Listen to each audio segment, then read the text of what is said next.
Vamos conversar sobre um tema sério agora. Estamos em época de eleição. Você já tem os seus candidatos, Mário? Estou analisando. Está analisando ainda? Tá difícil, né?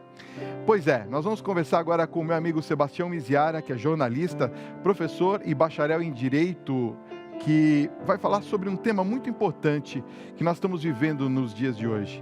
Líderes e mitos, os cuidados do período eleitoral. Grande Sebastião Miziara, boa noite, seja muito bem-vindo à nossa casa, né? Porque pois é, a já nossa foi casa. Apresentador aqui do Tribuna Independente, não é? Exatamente, Tribuna e Caminhos da Comunidade, que nós fazíamos às sextas-feiras, no horário do almoço. No horário do almoço. E o Tribuna aqui mesmo, em Brasília, no Rio. Era um programa que ia para o Brasil inteiro, né? Sim. Visitava as capitais, fazia programas. Fazíamos, né? Tanto em São Paulo, quanto no Rio, quanto em Brasília. Aí depois Às vezes até em Porto Alegre. Aí depois nós mudamos um pouquinho e fizemos essa casa bonita para receber os convidados. Sem dúvida, maravilhosa, por sinal. E você está de parabéns, Fábio. Muito obrigado. Sebastião, você como um comunicador que é e como uma pessoa esclarecida, eu queria começar um pouquinho fugindo do nosso tema e trazendo aqui, inclusive, um sentimento que acho que o brasileiro sentiu isso na pele depois do que vimos, as cenas terríveis que vimos ontem no Rio de Janeiro, com aquele incêndio, eu diria que criminoso, né, no Museu Nacional de lá do Rio de Janeiro.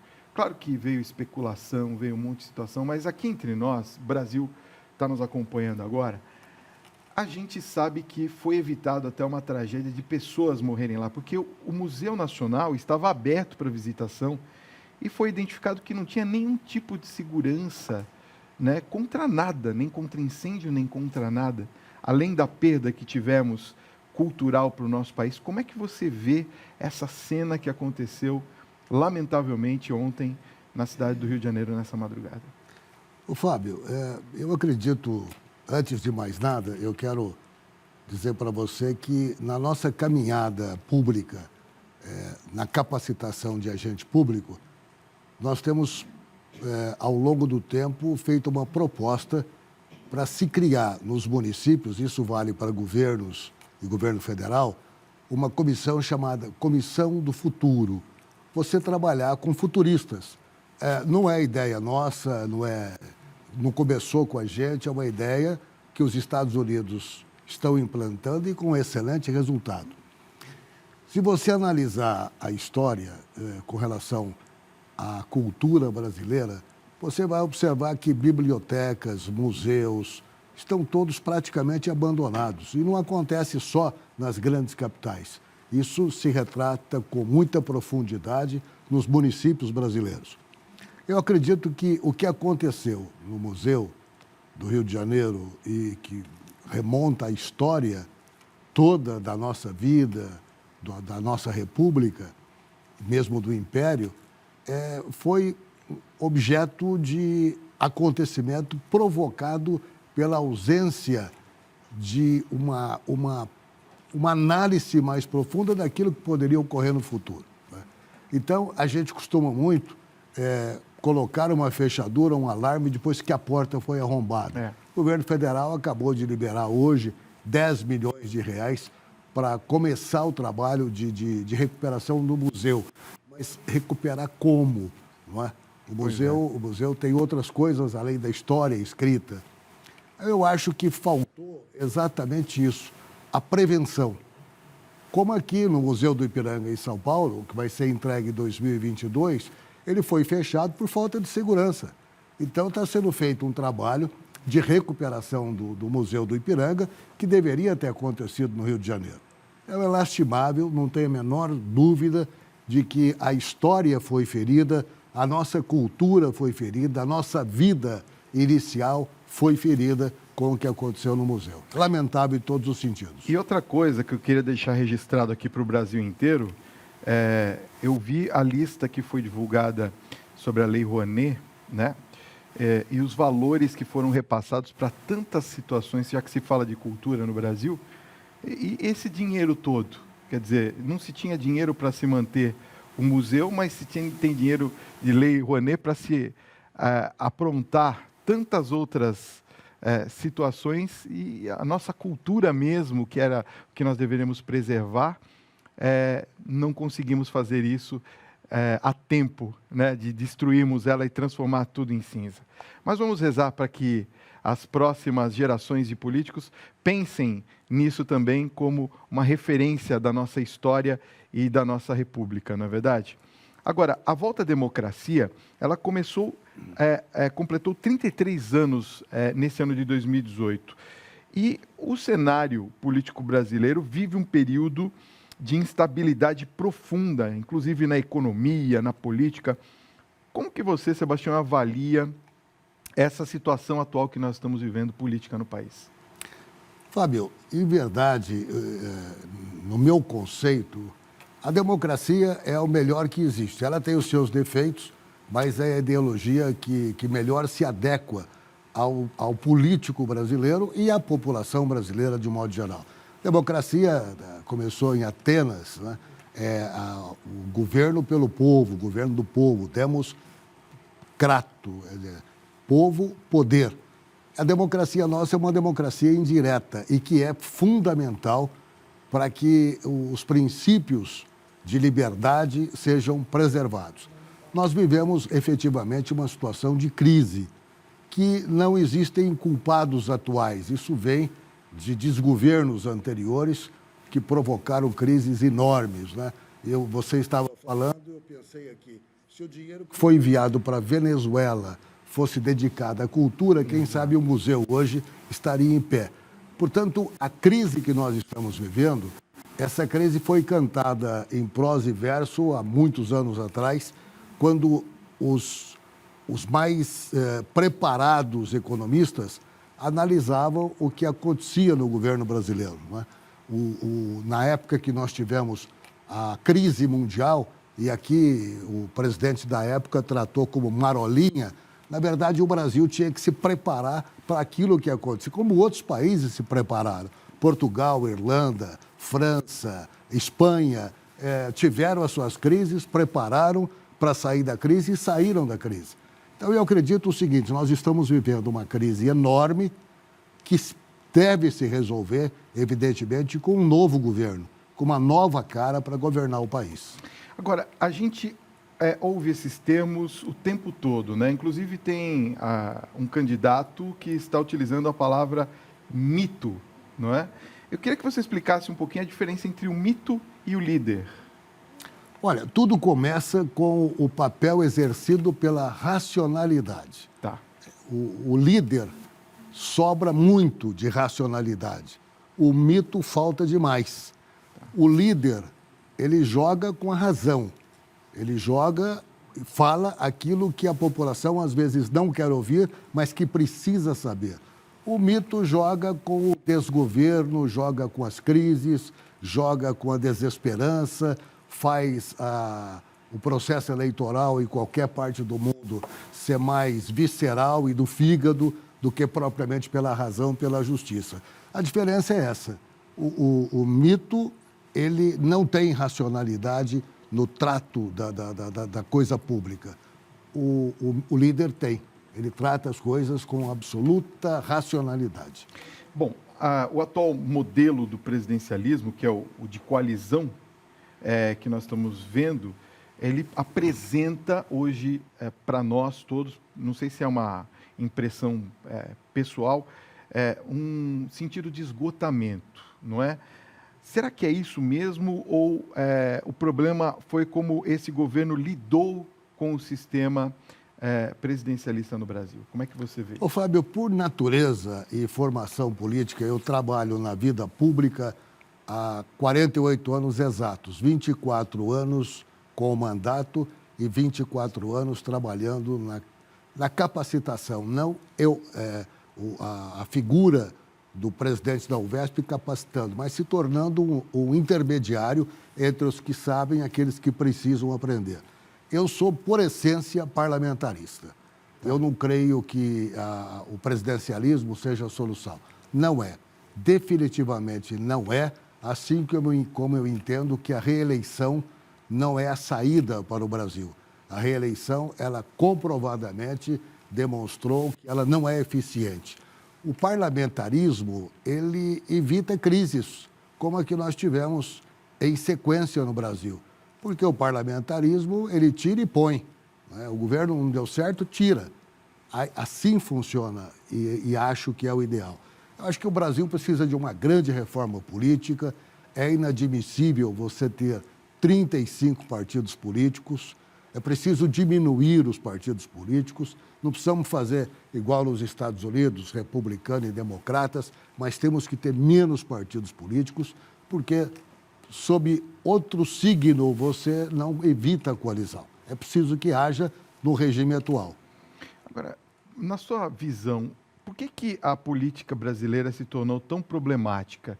Porque hoje nós vemos, por exemplo, as pessoas querendo resolver 90% da situação política através da área jurisdicional, ou seja, através da área jurídica. E uma polarização sem tamanho, que nós estamos observando agora novamente, essa polarização nas campanhas, sejam a nível estadual ou até a nível federal, e um ódio, né, destilado de uma maneira absurda. Você não pode nem falar qual é a sua opinião, que as outras pessoas já vêm com um ódio imenso para cima de você. Como é que você vê essa situação? Na sua opinião, por que essa problemática se criou no nosso país? Pelo desgoverno, pela desesperança, pela boa-fé que foi, de certa forma, ferida à bala. Eu acho que tudo isso provocou essa crise que nós vivemos. Repito para você, eu acho que é mais figadal o processo eleitoral desse ano do que racional, exatamente por conta disso. A população, ela está totalmente desacreditada com relação ao poder público. Então, ela vê a possibilidade de mudar o cenário atual. Mas aí é que é preciso saber diferenciar o que é a liderança efetiva que se propõe a exercer e a mitologia, que joga com as imagens e menos com as palavras. Você vê que a América Latina, na passagem do século XX para o século XXI, ela foi invadida pelo populismo. E deu no que deu. Todos nós sabemos o que aconteceu com os países da América Latina. Isto provocado pela onda do populismo. E o populismo, ele mente a tal ponto que ele consegue enganar. Isso está dentro da figura da mitologia. Enquanto que a liderança, repito, ela traduz o seu pensamento racional, fala o que precisa ser feito, não aquilo que as pessoas que estão ofendidas, magoadas, com ódio, querem que se fale. Então, mas não existe mais esse controle, creio eu, aqui no Brasil, porque a gente viu que... eu sou obrigado a falar, evidentemente, da situação do ex-presidente Lula, né? Com todo o respeito que temos a ele como figura emblemática no país, né, como político ativo do país, mas nós percebemos que há uma situação que envolve N forças e poderes e que a gente não consegue se desvencilhar disso. Por exemplo, foi negada, então, por 6-1, o registro da sua candidatura. Mas até então ele era candidato e se apresentava como tal. Tem até vinhetas com músicas e agora no horário eleitoral ele aparece com muita força. Isso daí, como é que funciona essa questão de transferência de votos? Quer dizer, eu acredito que isso não seja possível hoje, porque a pessoa que está do outro lado analisa também essas questões todas que passam pela sua cabeça. Não é um erro da nossa legislação permitir que esse tipo de situação se apresente durante tanto tempo? São os recursos que se pode interpor e que provoca essa demora. Mas o TSE, com relação ao ex-presidente Lula, o TSE já se manifestou. Ele apenas cumpriu o que diz a ficha limpa. Tá. O processo da ficha limpa. Que é uma lei, né? Exatamente. Agora, quando você fala, Fábio, na situação do Lula, e poder-se-ia dizer o primeiro da pesquisa, eu entendo sobre dois aspectos o que acontece. Primeiro, não tem um dia que a imprensa não fale no Lula. Não tem um dia. Não importa o quê, mas todos os dias ele está em todas as mídias brasileiras. Segundo, o brasileiro tem o espírito latino-americano. O espírito latino ele tem pena, né? Ele pensa com o coração, acima de tudo. Então, eu acho que esse processo eleitoral, ele está praticamente resolvido com o ex-presidente fora do par. Ele não é candidato. Então, há que se substituí-lo por outro candidato, que nos parece ser o Fernando Haddad. Mas você falou da judicialização da política. Sim. Eu me lembro quando se discutiu o aumento do número de vereadores no Brasil, eu fui ouvido na comissão parlamentar no Congresso Nacional. Naquela época, eu disse o seguinte, que quando o legislativo não cumpre o seu papel, o judiciário avança. Hoje, eu disse na época, aspas, o judiciário está hoje querendo decidir o número de vereadores no Brasil. Amanhã eles vão querer decidir aquilo que o Poder Legislativo não decide. É o que está acontecendo hoje.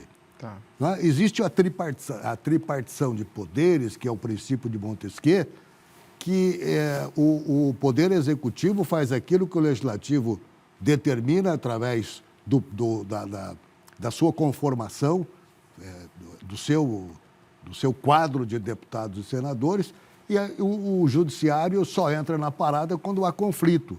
Hoje, praticamente, o Judiciário governou durante muito tempo.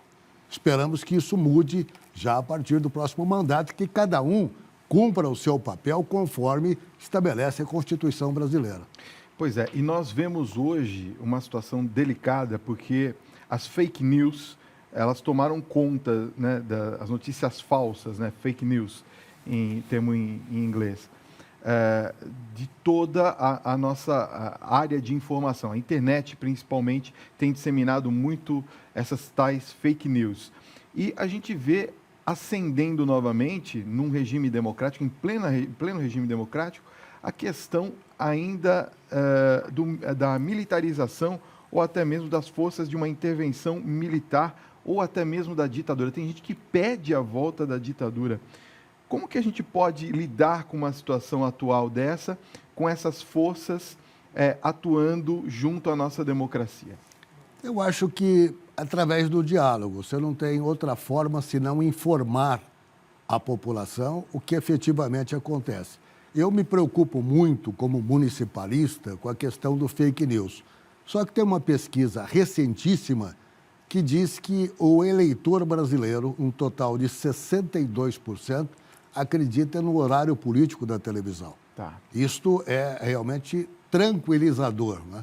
Porque se você imaginar que o ódio está no tribunal da internet e com força, com vigor, tem gente propondo aquilo que era primitivo no ser humano, propondo para o confronto, graças à internet que facilita através do tribunal, que ele exerce, ele julga, ele determina, ele condena, faz essas coisas. Agora, quando a população, o eleitor brasileiro, 62% daqueles que vão votar, de 100 milhões de eleitores, 62% acredita no horário eleitoral, isso tranquiliza a gente. Se você pegar este número que acredita e o número de indecisos, realmente bate e é aquilo que se espera.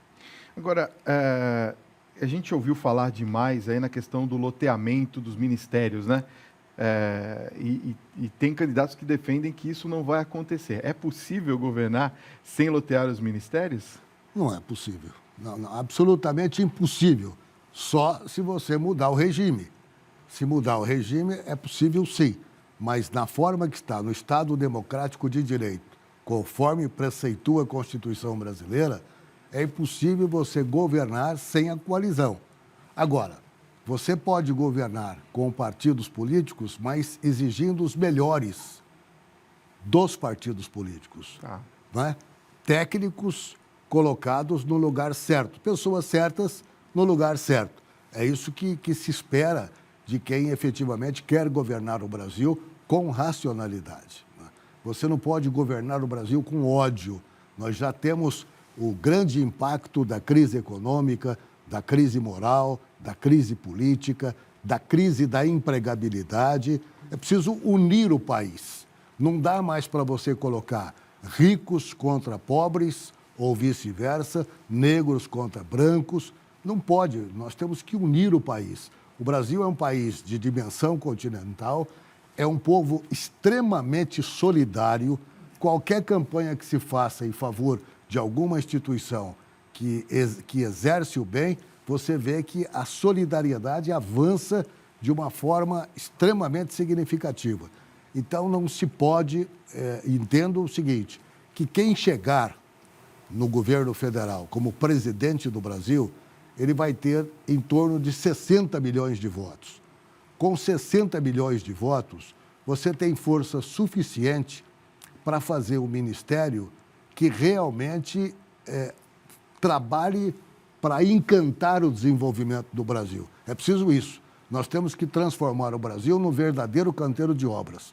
Só assim você consegue tirar 14 milhões de desempregados e trazer para o emprego. Não há outra maneira para as próximas eleições, senão pela racionalidade, entendendo que é preciso governar unindo o país. É preciso governar em cima de 60 milhões de votos aproximadamente e fazer as reformas que precisa e trabalhar numa formação de um ministério extremamente técnico, mesmo que seja de partido político, mas que entenda aquilo que vai executar. Bom, eu quero agradecer ao Sebastião pela presença aqui. O papo é tão gostoso que a gente perde até a noção do tempo. Mas eu gostaria de fazer uma observação, se você me permite. Claro. Na questão do como é que eu penso o Brasil a partir do município. Quer dizer, a minha seara é o municipalismo. Tá. Então, eu tenho para mim que, Fábio, que o município é o edifício, o terreno onde se assenta o edifício da cidadania. Tá. Então, é no município que você pratica o exercício da democracia, é no município que você pratica a cidadania, e nós trabalhamos nessa direção. A União de Vereadores do Estado de São Paulo, instituição a qual eu presido, ela trabalha no Estado de São Paulo na formação e na capacitação do vereador, porque nós sabemos que o presidente da República nasce no município. Tá. Se você não prepara a partir da vereança ou de uma sociedade de bairro, você não chega à presidência do Brasil com capacidade, com formação. E o vereador é aquele cidadão que está bem próximo da população. Ele sente e vive o drama. Então, o que nós fazemos? Quando você falou agora há pouco, que me ofereceu a oportunidade de falar sobre o Comitê do Futuro. Como é que nós trabalhamos? Hoje, aqui em São Paulo, na direção da UVESP, nós procuramos selecionar os temas do momento e levar para os vereadores. Tá. E levar através de formadores de opinião. Por exemplo, nós temos um parceiro que é um escritor chamado Acácio Queiroz. O que o Acácio faz? O Acácio é um palestrante que fala sobre a formação do líder. Nós precisamos que se forme líderes, seja empresarial, seja público, mas que efetivamente tenha aprendizado. Nós vamos levar para palestras no interior as lideranças. Nós tivemos agora o Anuário da Justiça, que demonstrou que mais de 850 leis foram julgadas inconstitucionais pelo Tribunal de Justiça. Leis municipais. O que isso faz? Atravanca o município. Ele prejudica o andamento do município, porque são leis que estão aqui no Tribunal de Justiça, que não é rápida a sua decisão, e a cidade para por conta de uma legislação que não compreenderam prefeitos e vereadores. O que nós fizemos? Nós temos um parceiro que é o Ferreira Neto, Cássio Ferreira Neto Advogados, com especialização ampla e de notório saber, comprovado pelo Tribunal de Contas, para efetivamente evitar que isso aconteça. E trabalhamos também na direção da Comissão do Futuro. Prever, antecipar aquilo que efetivamente pode acontecer. Então, vamos trabalhar nessa direção. Aqui você tem, todo janeiro nós temos enchentes. Por que nós não nos preparamos para evitar que isso aconteça com recursos, com meios estratégicos de evitar isso.